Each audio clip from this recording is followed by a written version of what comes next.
Hi, everyone. Welcome back to Thoughts for the Week.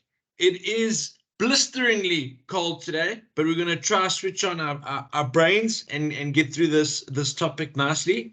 Today, we're talking about the new proposal for a two-pot retirement system. Not the shortest or easiest topic to get through, but we'll try our best.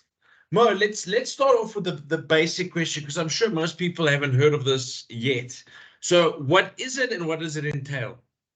Yeah, thanks, Andreas. So basically, the two-pot retirement system has been proposed as a measure to try and get people to save more, preserve more of their funds for retirement, etc. And it might sound at first that it's counter to that, but it actually isn't, because what they're trying to do, or government's trying to do, is by allowing people to have access to up to a third of their savings over time in cash before retirement, that more people will be happier to basically save for retirement, to preserve their funds, etc.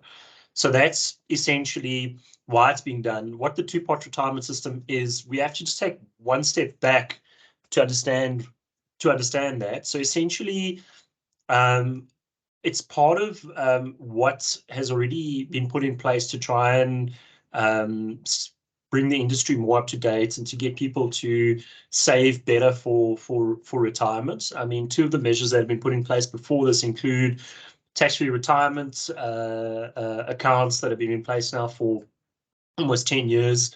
And then also the annuitization that came in, that essentially brought provident funds and pension funds up to the same level in terms of access to funds, etc., which is a whole nother podcast by itself.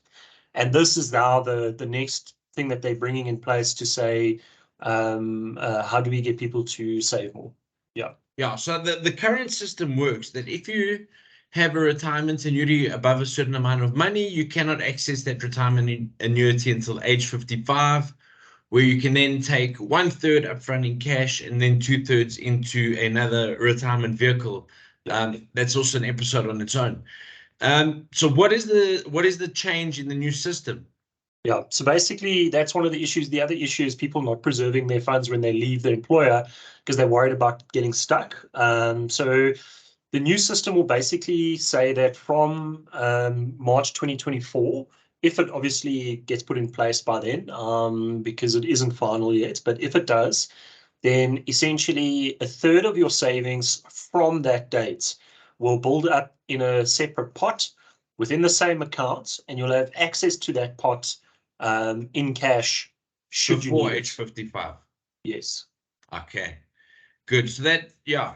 So they're working on the idea that people are hesitant to save for retirement because they don't want their money tied up for a long stretch of time. So this gives them sort of a best of both approach. Yeah, and the whole idea, if people are getting proper advice, is that you still wouldn't be accessing these funds, but in dire circumstances or as an emergency, then at least you know that a third of your savings is accessible, and that hence the two-pot system. One pot still untouchable, other pot is seen as savings. And does this affect current RAs or only new RAs from post March 2024, or is that still up in the discussion? No. So insofar as existing solutions, it will affect existing retirement funds from March, but only again those savings from that point. So if you've got R1 million in your retirement annuity as of the 1st of March, none of that is affected. It's only savings from that date, and also the old school, what we refer to as old school policy-based RAs, are unaffected, just because it's impossible to administrate. 100%, yeah, that makes complete sense.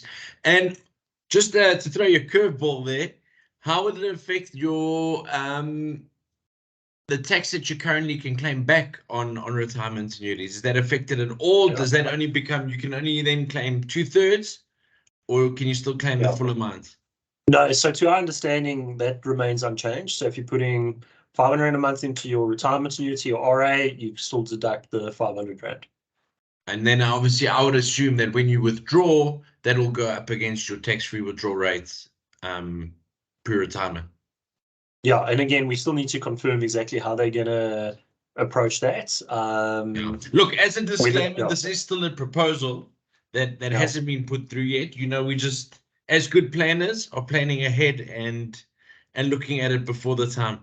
Yeah. So that's great, Mo. Thanks so much. I'm Pleasure. hoping that anyone that's listening has a better understanding of it. So when it does come out, they better prepared for it too.